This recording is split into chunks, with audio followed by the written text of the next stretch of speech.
chapter 8, text 26. So I think we're doing 3 verses.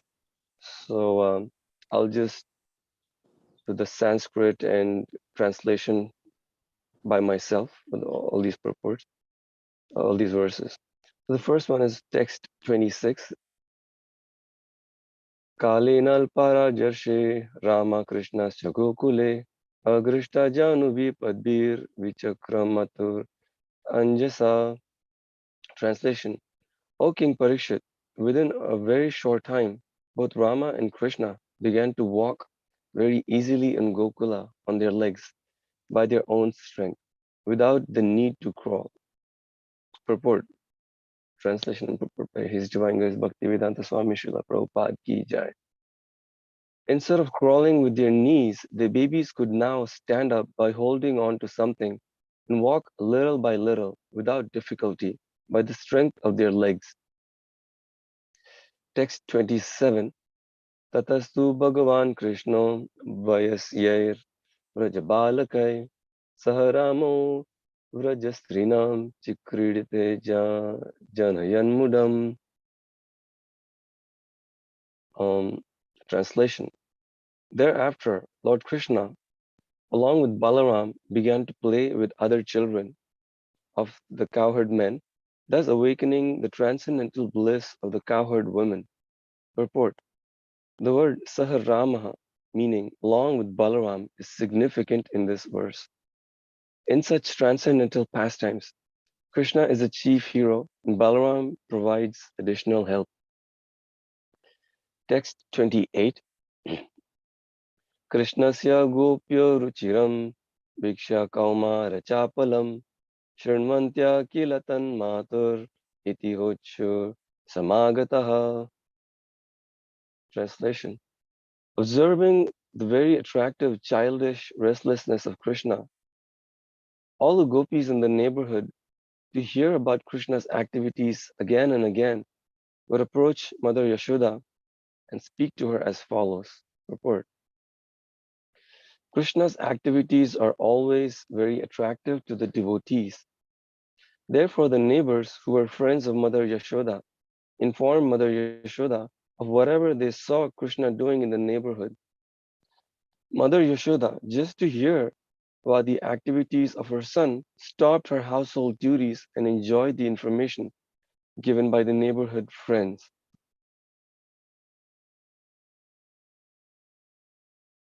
We can see how Mother Yashoda is also making time for Krishna Katha. Text 29. Let's see what the meter is for this. Vatsan munchan kvachid samaye krusha sanjata saha steyam swadya atiyata dadi paya kalpita steya yoga markan bokshan vibhajati sachin nati bandam binnati Dravyalabe sarga kupito yati upakushya. So text 29, translation. Our dear friend Yashoda, this is the gopis telling Mother Yashoda. I'll just read the translation again of the previous verse and the translation of this verse since they flow in, they're interconnected. 28, text 28 is observing the very attractive childish restlessness of Krishna. All the gopis in the neighborhood, to hear about Krishna's activities again and again, would approach Mother Yashoda and speak to her as follows. Text 29. Our dear friend Yashoda, your son sometimes comes to our houses before the milking of the cows and releases the calves. And when the master of the house becomes angry, your son merely smiles. Sometimes he devises some process by which he steals palatable curd, butter, and milk, which he then eats and drinks. When the monkeys assemble, he divides it with them. And when the monkeys have their bellies so full that they won't take more, he breaks the pots. Sometimes if he gets no opportunity to steal butter or milk from a house, he will be angry at the householders, and for his revenge, he will agitate the small children by pinching them. Then when the children begin crying, Krishna will go away. Report. The narration of Krishna's naughty childhood activities would be presented to Mother Yashoda in the form of complaints. Sometimes Krishna would enter the house of a neighbor, and if he found no one there, he would release the calves before the time for the cows to be milked. The calves are actually supposed to be released when their mothers are milked, but Krishna would release them before that time, and naturally the calves would drink all the milk from their mothers. When the cowherd men saw this, they would chase Krishna and try to catch him, saying, "Here is Krishna doing mischief." But he would flee and enter another house, where he would again devise some means to steal butter and curd. Then the cowherd men would again try to capture him, saying, "Here is the butter thief, better capture him." And they would be angry. But Krishna would simply smile, and they would forget everything. Sometimes in their presence, he would begin eating the curd and butter. There was no need for Krishna to eat butter, since his belly was always full. But he would try to eat it, or else he would break the pots and distribute the contents to the monkeys. In this way, Krishna was always engaged in mischief making. If in any house he could not find any butter or curd to steal, he would go into a room and agitate the small children sleeping there by pinching them. And when they cried, he would go away. Omagyanatimirandasya Gyananjana Shalakaya Chakshurunmilitam Yena Tasmai Shri Guruve Namaha. So, can everybody see me fine? Okay, so we're reading, we're on Canto 10, Chapter 8, text 26 to 29. So in text 26, we see how Krishna's, in fact, this whole chapter starts with Krishna's name-giving ceremony, where Garga Muni feels inspired to come to see Nanda Maharaj. And Nanda Maharaj takes that opportunity to ask about the children, Krishna and Balaram, to get their astrological reading done and to give them a name. In the Vedic culture, the name is given after the babies are born, like contrary to how we do it now in our modern times. We have to have the name ready, and as soon as the child is born, there's like in the birth certificate, you have to register the name of the baby. But in Vedic times, after the child is born, the astrological chart is done for the child, and depending on the qualities of the child, the name is accordingly given for the babies. So here we see that Krishna and Balaram, they're infants, and Garga Muni comes and he does astrological reading for them, and he gives some prediction. Although he tries to be a little discreet in his reading of Krishna and Balaram, he tries to indicate that they're the supreme personality of Godhead, both of them. They appear in each millennium, uh, uh, Krishna says, Yada Yada Idam Bhavati Bharata. Anyway, I forget. Sambhavami Yuge Yuge. Yeah, Sambhavami. Every yuga, Krishna and Balaram, they appear. And so Garga Muni here says that they appear in different colors, red, white, yellow, and black. And there's beautiful descriptions of beautiful descriptions of how Krishna appears in different yugas and different colors and he performs different pastimes and so on. So this way Garga Muni does astrological predictions, and then soon Krishna and Balaram, they grow up. They're like from infants, from being babies, and now they start crawling, and from crawling they learn how to walk. So in text 26 we see that it said that both Krishna and Rama and Krishna. So here Balaram is referred to as Rama.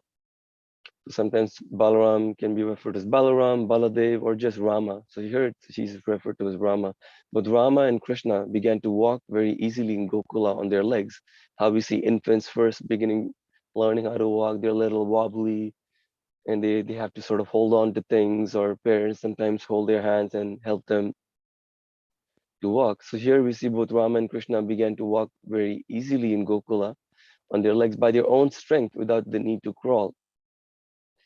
So all these pastimes, as we see, all the baby pastimes, they're really cute, especially when you see the Supreme Personality of Godhead. You know, how, in general, we see that all activities of babies are really cute.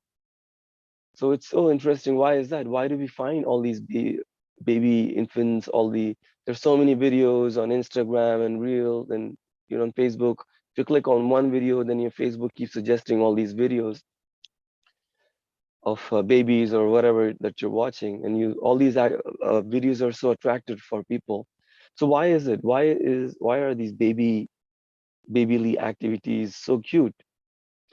They're cute because they exist in Krishna. So anything we find attractive in this world, it's all coming from Krishna, as Krishna says that in chapter 10 or 11, I believe, all beautiful things spark uh, from a spark of my splendor, Krishna says. So anything attractive and beautiful that you see in this world, it's all actually an emanation of Krishna. In fact, in the 12th canto, we see Markandeya Rishi gets darshan of baby Krishna. Actually, we hear the pastime as Markandeya Rishi, who's really has a benediction of a really long lifespan. So then he's even lived through 2 kalpas of Brahma, 2 days of Brahma. Sorry, in 1 day of Brahma, there's 1,000 kalpas or 1,000 divya yugas.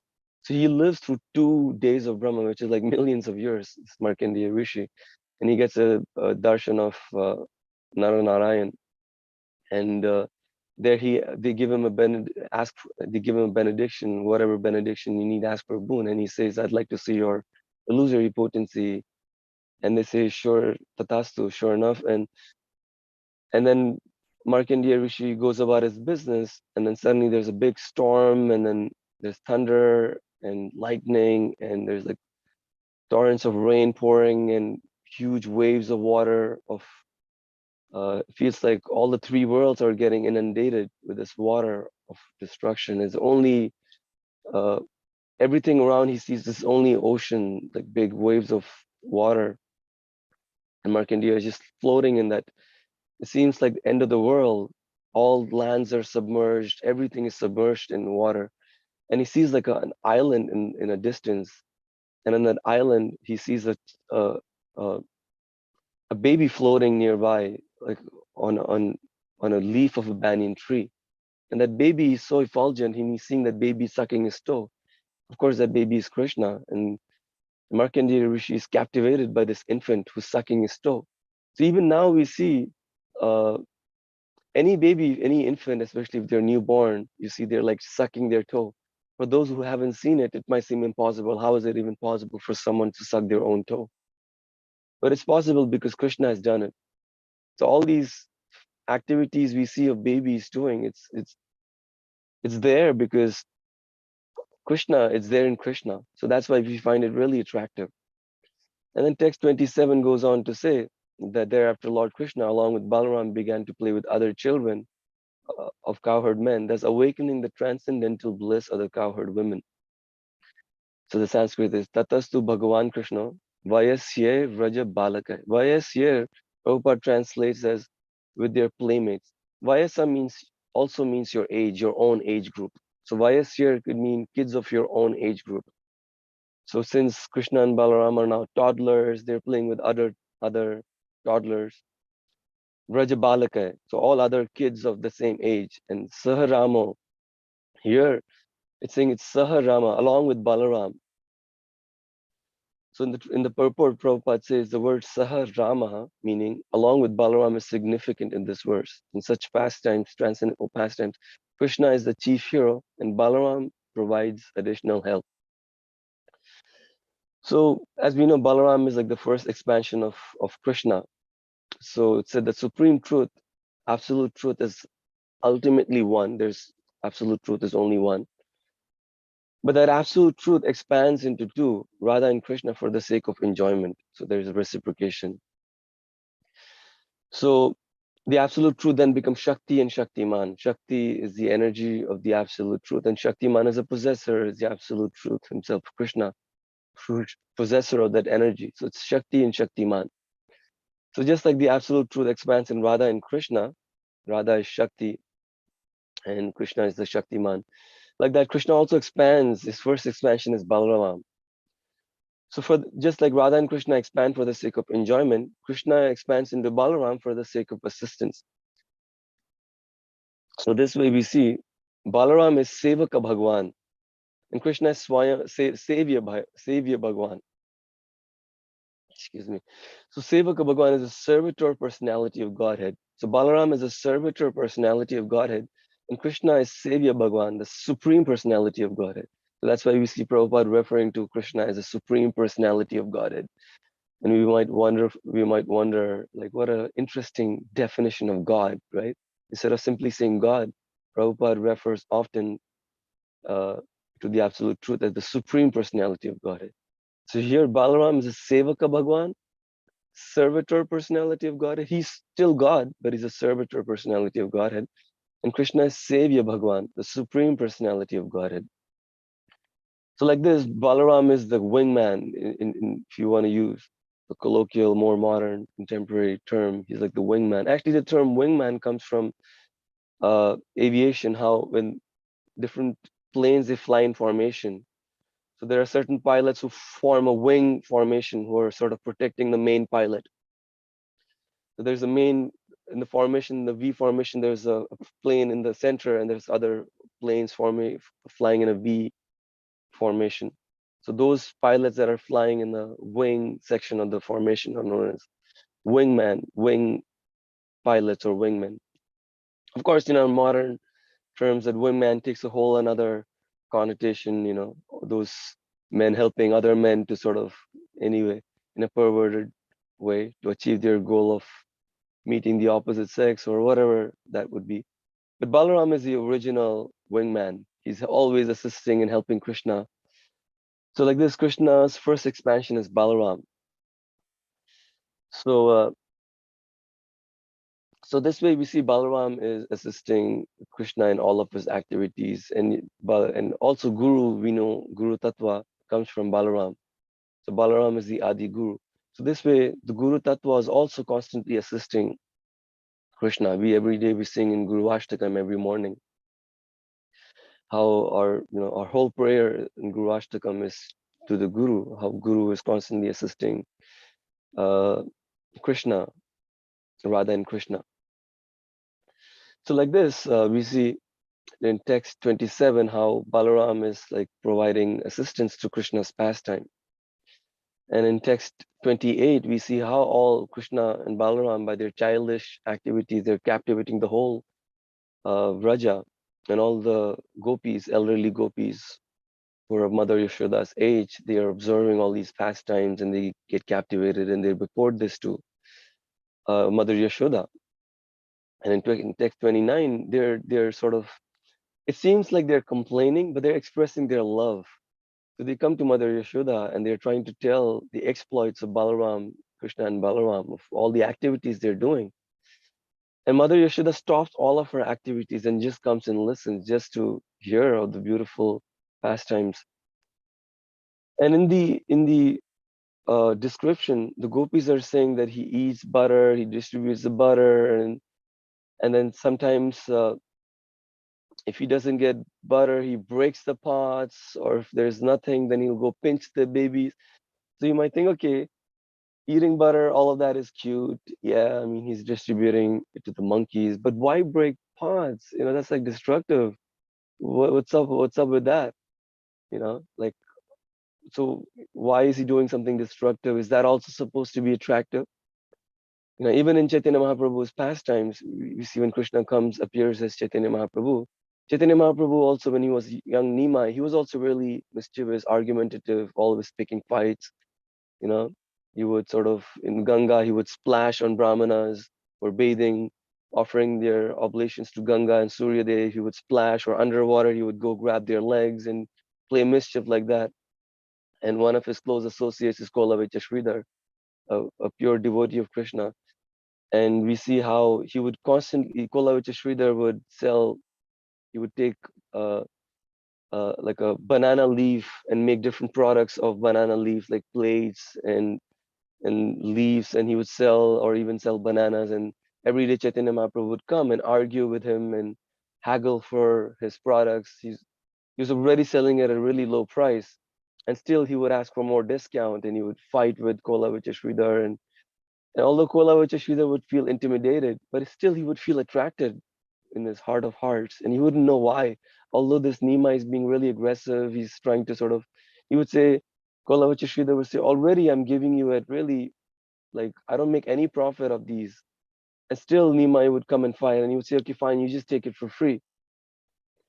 So this way we see even in Chaitanya Mahaprabhu's pastimes, it's some of the pastimes he's being mischievous, and you might wonder, what's up with that? You know, why is Chaitanya Mahaprabhu being aggressive, or Krishna being aggressive, breaking pots and pinching babies? So there's a nice uh, song by Vallabhacharya, Adaram Maduram, Vadanam Maduram, where it says that all of Krishna's activities are sweet. Anything Krishna does is sweet. You know, externally it might seem little contrary, but everything Krishna does is sweet. Like Charitam Maduram, his character is sweet. You know, Suptam Maduram, when he's sleeping, it's also sweet. You know, we see when babies are sleeping, sometimes parents take videos and photos of babies when they're sleeping. You know, their eyes might be half closed, or they might be sucking their thumb as they're sleeping. So here it said that Krishna's Suptam is Maduram, Suptam Maduram, and Krishna's sleeping is really sweet. Karanam Maduram, his activities, his deeds are also really sweet. And Karanam Maduram, Haranam Maduram. Haranam is stealing. When Krishna steals, that is also really sweet. When he's stealing butter or stealing gopis, the clothes of the gopis who are bathing. And Dalitam Maduram, Falitam Maduram. That Krishna's punishment is also sweet. And Falitam Maduram, his conquest is also really sweet. The way Krishna sort of abducted Rukmini in among in the assembly of other Kshatriyas, it's described just like a jackal, a lion walks away amongst a pack of jackals. Krishna, like in his heroic way, he sort of captures Rukmini and takes Rukmini. And other kings could do nothing, other lower so-called kings could do nothing but watch Krishna just take away Rukmini. So Dalitam Maduram, Falitam Maduram, anything Krishna does is really sweet. So all of Krishna's pastimes are actually sweet, and they're meant to enhance that loving exchange with his devotees. Now, if you see rasa, there's rasa in Sanskrit is like taste. And one way of defining rasa is like the taste you experience in love, especially love of transcendental, pure love of Godhead. And there's just like our in a more medical way, sort of anatomical way, we have our taste, but it's not just one singular aspect of taste. Even in taste, we have like certain section of the tongue can experience sweetness, sweet taste, like a side of the tongue can experience sour. So there's different tastes we have, right? Sweet, sour, chili, and things like that. So all of that combined gives us this full experience of tasting food. So the same tongue can give different aspects of that food. So like that rasa, there's different elements of rasa that combine together to give this experience of love of Godhead. So there's vibhava, anubhav, satvika bhav, vyabhichari bhav, and sthayi bhav. All of this is explained in Nectar Devotion. Vibhava is this initial stimulation. Anubhav is that which follows. You see a baby crawling, and then you look at the baby and you go like, oh, and then you go grab the baby. Now that is anubhav. And satvika, anubhav is like the voluntary reaction to the cuteness of the object of your love, which is Krishna. And Sattvika bhav is this involuntary reactions all over the body when you experience ecstasy. So anyway, one of those is like vyabhichari bhav, or this disturbing ecstasy. One way of Prabhupada defines as disturbing ecstasies, when we, like certain response we have in love of Godhead, anxiety, violence, madness or fatigue or confusion. So like this, Krishna also performs these pastimes to enhance our vyabhichari bhav towards him. So we're reading about these pastimes. We're reading about these pastimes of Krishna. You know, like in 10th canto is full of Krishna's pastimes of baby Krishna crawling. And so why are we reading these pastimes? What is the goal? You know, what is the idea of reading Krishna's pastimes, Krishna's crawling? For someone who has a mundane perspective, it might seem, or who's unfamiliar who Krishna is, or the position of Krishna as the supreme personality of Godhead, Krishna crawling, and you might think, what's the big deal in this? So as we know, Krishna comes to attract our minds. The word Krishna means all attractive. So Krishna comes to attract our minds. So that's why Krishna comes and performs all these pastimes so that he can attract our minds. So right now our minds are attracted to material life, you know, anything material is attractive, and Krishna is here trying to come attract to spiritual life. But why is it so hard for us to be attracted in our conditioned state? Why is it so hard for us to be attracted to spiritual life? Or like some of us here might not be rolling on the floor in ecstasy when we hear pastimes of Krishna killing Putana or Trinavarta, or you might have heard these pastimes and you'd be like, yeah, okay, I've heard this again. At least speaking for myself. Some of you here might be really Rasika Bhaktas, but for others among us, we might be struggling to sort of, you know, have a habit of reading daily, or we might read Prabhupada's purports. You know, like for example, we might not have any problem binge watching on Netflix or HBO. You can go hours, no problem, you know. Like some latest TV show comes and you're watching all the episode, like 7, 8 hours, you're just glued. So it's so fascinating. What is it? Isn't spiritual life supposed to be transcendental? It should be completely captivating. Of course, it is captivating, but initially, why is it so hard for us to be completely captivated by spiritual life? You know, when you chant japa or you hear classes, you're completely, the way material life is so addicting. Why isn't spiritual life so addicting right away? One is completely hooked onto it right off the bat. So it's the same question Devahuti is asking Kapila, that Kapila is instructing her in Sankhya, and then he's instructing devotional principles of how, because of ego, one is covered over by the material energy, and then one is in this bodily concept of life, and then one is engaging in material activities, and out of false ego, kartahamiti manyate, one thinks that I'm the doer, and then Kapila is instructing how to get out of that bodily concept of life. And they were asking that it almost seems impossible, like the sense and the sense object have such a close relationship with each other. She says just like the earth and the aroma, or like, for example, and a more relatable example is like a rose or flower and the fragrance of a flower, they seem inseparable. Can you separate the fragrance of a rose and a rose itself? They're like, so it seems like one entity. So Devahuti is saying that it seems almost impossible. How is it that the objects of the senses have such a godly influence on the senses? They just capture our senses. So why is it so hard? Devotee is asking. It almost seems like there's no respite. It just seems hopeless for some practicing bhakti yogis. For us, it might seem we're trying and trying to get more attracted to spiritual life. But then this material sense objects seem to have more, like such a big influence on us. And sometimes past bad habits relapse, or some addictions or some qualities of the past come again and again, they relapse, and we might feel a little discouraged that, you know, here I am trying to read Krishna's pastimes as a baby crawling, but again our past samskaras keep coming back, and these seem to have more of an influence than the pastimes that we are reading with Krishna. So it might seem a little frustrating. So why is that? So you see, the material mind, our minds right now is like for material nature. The material mind can only attract material thoughts. So from this, we are trying to approach spiritual life from a material mind and senses. And that's why it's so hard to grasp something. Like it said, Ata Shri Krishna Nama Di Na Bhavya Grahya Indriye. that from the material mind and senses, one cannot fully understand and grasp spiritual life and spiritual knowledge.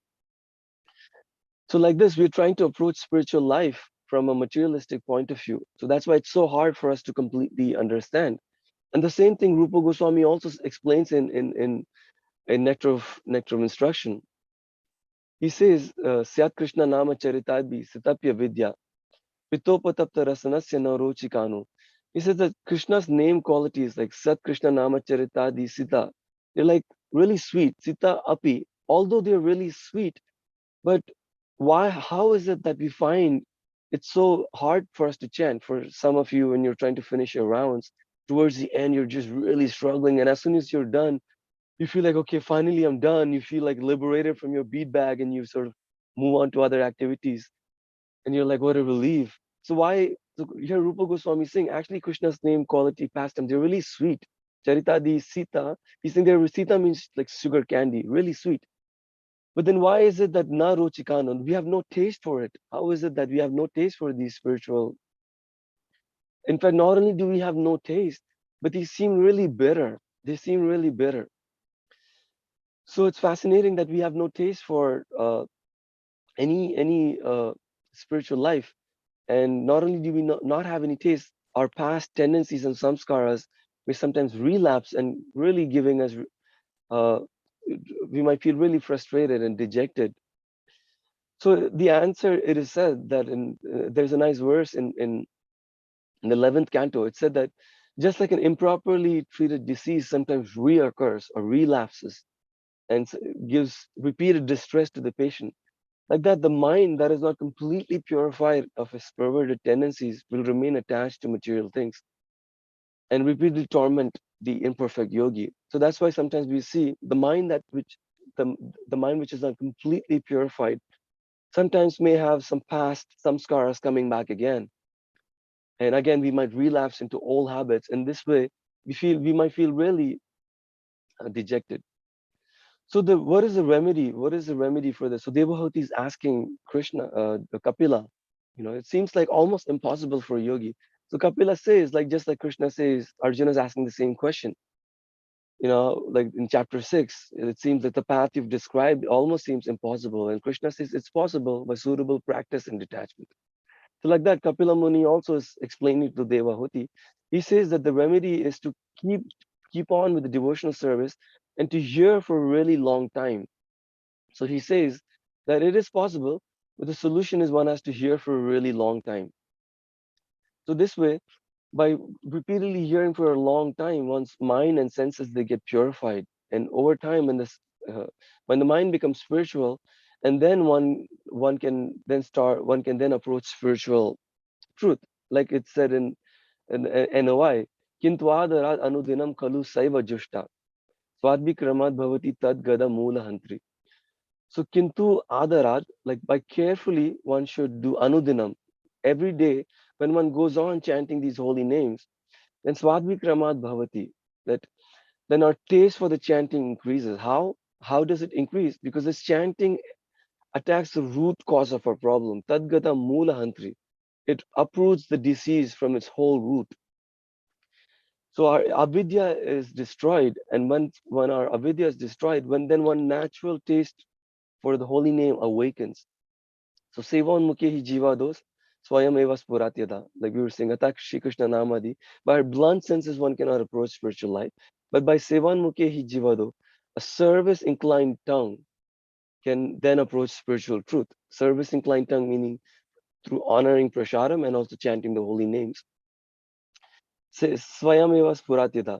Then on its own, the spiritual truth will be revealed to us. Spuratyada, like a spurti. One will get a flash, one will get one will be able to see by our own, in our heart, everything will be revealed. All these spiritual truth will be revealed by a service inclined tongue. Sevan mukhi jivado. So the best way to give up these bad habits is to hear and chant for a long time. That's why we are here every morning trying to hear these pastimes of Krishna. Even though at first they might not seem really that attractive, but in time, I'll conclude in a minute or two. I'm sure there's a lot of wonderful reflections everybody has. So I'll just conclude in a few minutes. So So to give up these bad past that we've had and to develop a natural taste for these Krishna's pastime, baby Krishna and Balaram, they're crawling, and then from crawling they learn to walk, and all the gopis are they're completely captivated. So for us to get to that stage, to give up all these past inclinations, one should hear and chant for a long time, and then our tongue, our mind and senses, by repeated exposure to spiritual life, then they take on a spirit-like quality. It's the example given is just like you see an iron rod, right? Like an iron rod. When you sort of stick it in fire and you keep holding it in fire, for a long time, the rod keeps getting hot, hot, hot, and at certain point, it becomes red hot. It takes on the quality of the fire. If you stick an ordinary fire and you touch someone, nothing happens. But when you take a red hot iron and you sort of touch to the body, then immediately it burns because it's taken on a fire-like quality. So that same iron, when it's cold, it doesn't do anything. But due to its long exposure to fire, it becomes red hot. It takes on the quality of the fire. Although it's still iron, but it still takes on the quality of fire, which is heat and light. So like that, our mind becomes spiritualized by repeated exposure to like these spiritual, like Krishna Katha. And as also said, the best right now, all of our hearts is overcome by we have our heart condition. Just like doctors might sometimes diagnose you with certain heart condition or whatever heart diseases people have. So Bhagavatam also says, just like modern doctors says, Bhagavatam says that all of us have a heart disease, hridrogam. What is it? Hridrogam, the hridrogam of lust. So the best way to overcome this hridrogam is this vikriditam rajavadubhir idam cha Vishnu shraddhanvito anushunu yad atha varna yedya. That all these pastimes, when one continuously hears these playful affairs of Krishna with the gopis in Vrindavan, then one will attain pure devotional service, and then one's heart will get purified, and the disease of lust, hridrogam, will be purified. So vikriditam vrajavadubhir idam cha Vishnu. So all these pastimes, vikriditam, krida means playful pastimes, krida. So vikriditam vrajavadubhir. So when we hear these pastimes of Krishna with the gopis, how should one? Okay, you might say, fine, I've been hearing these pastimes for a long time, but still, what's going on? And am I doing something wrong? Why is my lust not subsiding? I'm still lusty. So then here, this verse is how should, it's not simply hearing. How should one hear? Shraddhanvito, with faith. One should hear with faith. So not just hearing, one should have full faith, and not simply hearing. It says Shraddhanvito anushunayat ata varnayet yaha. So varnayet means to describe. So not only should one hear, but also share that with others, to describe it with others. So this way, when you hear and when you describe, and this way the hridrogam, the heart disease of lust, gets conquered. So that's why we assemble every morning to hear these pastimes and also share that with others. When you hear these pastimes, you should share with your friends, family, or when you go out on Sankirtan, book distribution, Harinam Sankirtan book distribution. We share these teachings. And this way, with Shraddha Yanvita Anushrunu Yad, when we hear these pastimes with faith and we share with others, then the heart gets purified. And all these pastimes of Krishna, either Krishna and Balaram as babies or Krishna with gopis and other such pastimes, become so sweet, like canned sugar candy. So with this, I think I'd like to now stop and maybe we can take some reflections, comments, or questions. I don't know if you have anything in the chat or let's see, where's the chat?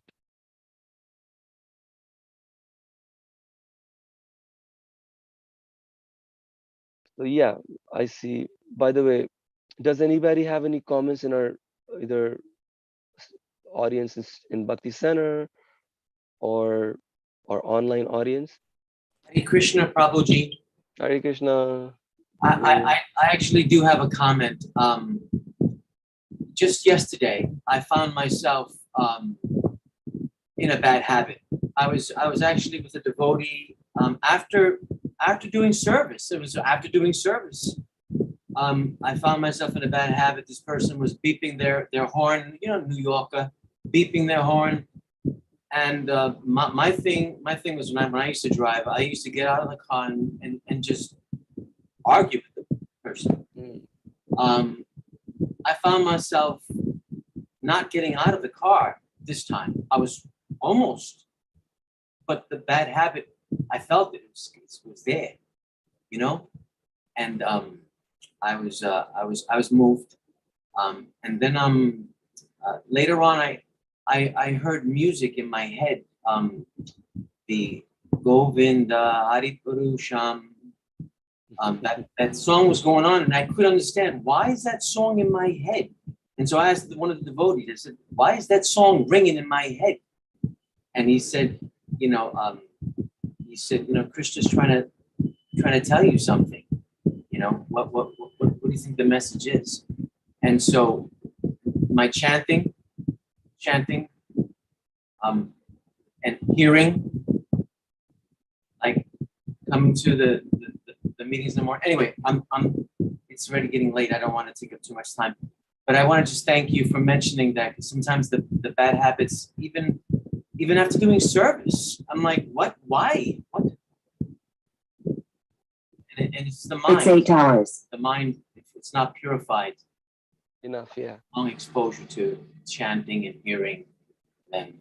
So thank you, Prabhuji. Thank you so much for that wonderful reflection.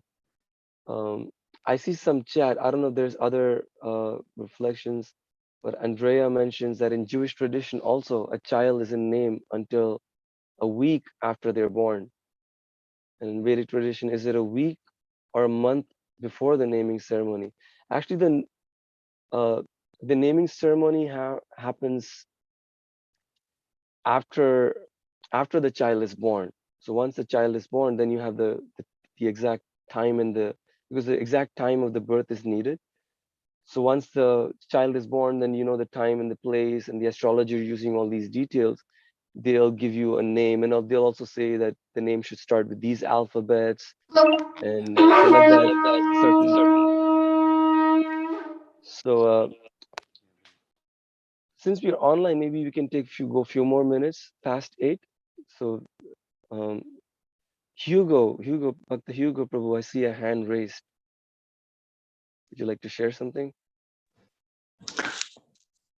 Or Krishna did I get... Yes, thank you for the class. Thank you. I really like that point, that why aren't we attracted sufficiently to spiritual topics? It's because we're still operating from a material mind, and a material mind, like a magnet, it attracts material topics, just like a spiritual mind will, like a magnet, attract spiritual topics. It doesn't have to work for it. It just happens naturally. Yesterday, I was actually hearing an initiation class, a lecture, and it was by Bhakti Vikas Maharaj. And he was he raised this interesting point that within ISKCON, Krishna consciousness, we have our 4 regulative principles and we have our 16 rounds. But he made the point that that's what's explicit. But besides that, between the lines, there's all the implicit stuff, because you also have to read the books, and you have to share the books, and you have to attend classes, and you have to be with devotees, and you have to control your diet, and you have to control your tongue and what you speak, and all these kinds of things, because it's these extra things that aren't necessarily spelled out, which allow you to follow the 4 regulative principles, which allow you to chant nicely 16 rounds. Because otherwise, if you just try and do that, but then kind of throw everything else out the window and live your life however, then it becomes difficult to use your words, to have that spiritual mind to attract spiritual topics. So I appreciated that discussion on kind of, we need to think of it in that way, that the more we engage in spiritual topics, the more our mind becomes saturated with that spiritual nature, and the more our mind becomes saturated with that spiritual nature, the more it'll attract those spiritual topics. And it doesn't become an endeavor so much as it becomes a natural attraction at that point. Hare Krishna. Thank you so much. At a certain point, it's not just an endeavor, but it becomes an attraction, right? That's what you said. Beautiful. Thank you. Bhima Prabhu, I see your hand raised. So nice to see you. Yes, Haribol Prabhu, very nice class. A very important point. I'd just like to just say simply, as becoming an elderly devotee and many years, and trying and of course, dealing with the dichotomy between attraction to the material world, responsibilities, what we might call responsibilities is actually just, sort of a low level attraction type for the material world. But ultimately, we have to understand that this is not a process of the mind. Bhakti yoga is a process of the heart, and the mind will follow the heart.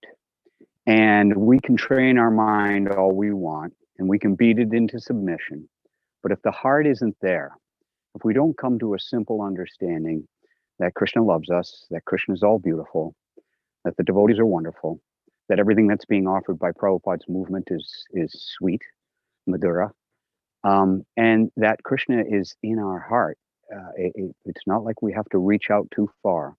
And if we change our hearts, and we change our hearts not by submitting the mind, we change our hearts by letting go, surrendering. Sarva dharma pravitya, mam ekam saranam vraja.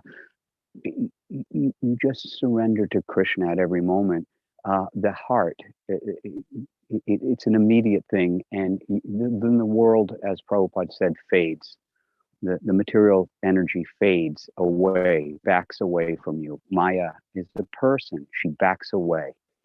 The witch takes the, and I don't mean to call her a witch, but Lord Chaitanya. We get out of her lap, and we get out of Maya's lap, and our heart changes, and it becomes fixated on Krishna. And if we just understand that this is a heart process, that the same way that we feel when our heart jumps, when our dear ones are around, that we have to have that same heart jump when we approach Krishna, and that we should actually just take that leap of faith to try our best to develop that heart relationship with Krishna and the devotees. So just want to reiterate, heart first, then the mind will follow. Hare Krishna. Beautiful. Thank you so much, Prabhu. You speak from your experience and wisdom. Thank you so much for that. And any other last few comments or questions? I see some in the chat. I don't know if you have time to read all of them, but Andrea, Angelica, there's many comments in the chat. Rich, Prabhu has quoted a nice verse. Any other last few points?